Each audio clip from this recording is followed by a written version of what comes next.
Bonjour et bienvenue dans cette vidéo. Je vais vous présenter l'actualité du Barça aujourd'hui, en ce vendredi 23 août 2024. Si vous êtes nouveau sur la chaîne, ici je parle généralement de l'actualité du Barça.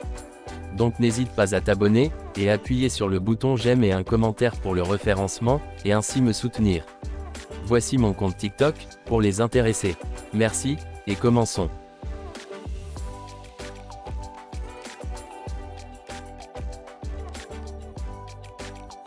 Voici quelques photos de la séance d'entraînement d'hier.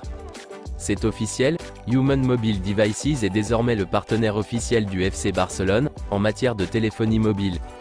Jules Koundé sera chargé de marquer Nico Williams ce week-end.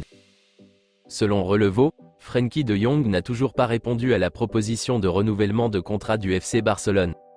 Durant le mandat de Joan Laporta en tant que président du club, le Barça a recruté 24 joueurs.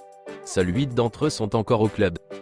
Selon Marca, le départ de Gundogan a libéré le salaire de 15 millions d'euros qu'il aurait perçu sur la masse salariale, mais cette somme n'est pas suffisante pour enregistrer Dani Olmo, et procéder à une nouvelle signature.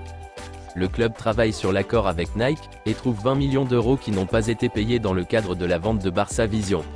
Si ces deux leviers sont atteints, le Barça peut signer un joueur comme Nico Williams, Rafael Leao, ou Federico Chiesa. Le Sporting de Gijón veut se faire prêter Héctor Ford. Le Barça n'exclut pas d'acheter le joueur si le club finit par recruter un latéral droit cet été. Mais selon Mundo Deportivo, Héctor Ford et Pablo Torre sont clairs. Ils resteront au Barça. Héctor Ford a reçu des offres de prêt de la part d'autres clubs de la Liga, mais il veut rester au Barça et se battre pour obtenir du temps de jeu. Et aussi selon Marca, Héctor Ford n'a pas l'intention de quitter le Barça cet été. Eric Garcia ou Andreas Christensen quitteront le club lors de cette période de transfert. Selon Relevo, Hansi Flick a empêché le départ de Robert Lewandowski de Barcelone cet été. Selon Mundo Deportivo, dans un premier temps, Clément Lenglet a refusé de prolonger son contrat avec le FC Barcelone, afin d'étaler davantage son salaire actuel. Cependant, il comprend maintenant que ce serait le seul moyen de rejoindre l'Atlético Madrid en prêt, et il le fera. Mais selon Marca, le départ de Lenglet libérerait un montant considérable sur la masse salariale, mais il n'y a pour l'instant aucun accord pour son départ. Selon Relevo, la blessure d'Ansu Fati ne change rien. Le club lui a dit qu'il partait d'une page blanche cette saison, et qu'il restait à Barcelone. Plusieurs clubs de Première Ligue se sont renseignés sur Ferran Torres, et le FC Barcelone envisagerait de le vendre. Cependant, le joueur ne veut pas quitter le club. Sergi Roberto a conclu un accord avec le club italien de Côme, dirigé par Cesc Fabregas. Il rejoindra le club en tant qu'agent libre. Et c'est officiel, Sergi Roberto a signé à Côme. Contrat de 2 ans, plus une option pour une saison supplémentaire. Joao Cancelo a reçu une offre d'Al Hilal qui porterait son salaire à environ 70 millions d'euros par an. Al Hilal signera le joueur pour 40 millions d'euros. Et selon Mundo Deportivo, le Barça est toujours intéressé par Cancelo. Le Betis est en négociations avancées avec le FC Barcelone au sujet de Vitor Roque. Les deux clubs travaillent sur un prêt d'1 an, qui inclurait l'option d'une deuxième année et une option d'achat. Un accord définitif devrait être trouvé dans les prochaines 48 heures.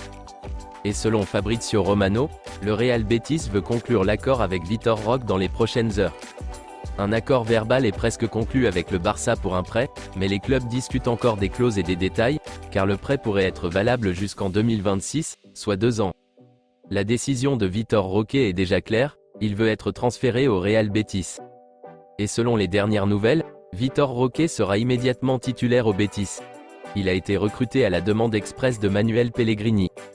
Voici une déclaration de Rivaldo, ancien joueur du Brésil, sur le départ de Vitor Roque. Vitor Roque prouvera que le Barça s'est trompé à son sujet. Il a tout pour réussir son passage au Betis, avec des minutes et le soutien d'un grand nombre de supporters. C'est confirmé par Fabrizio Romano, Rennes accepte de signer Mika Faye du Barça. Après une offre officielle soumise la semaine dernière comme nous l'avions révélé, l'accord est conclu et la visite médicale aura lieu aujourd'hui. Le montant du transfert fixe est de 12 millions d'euros, clause de rachat de 25%, et un détail important, une clause de rachat par le Barça de plus de 35 millions d'euros.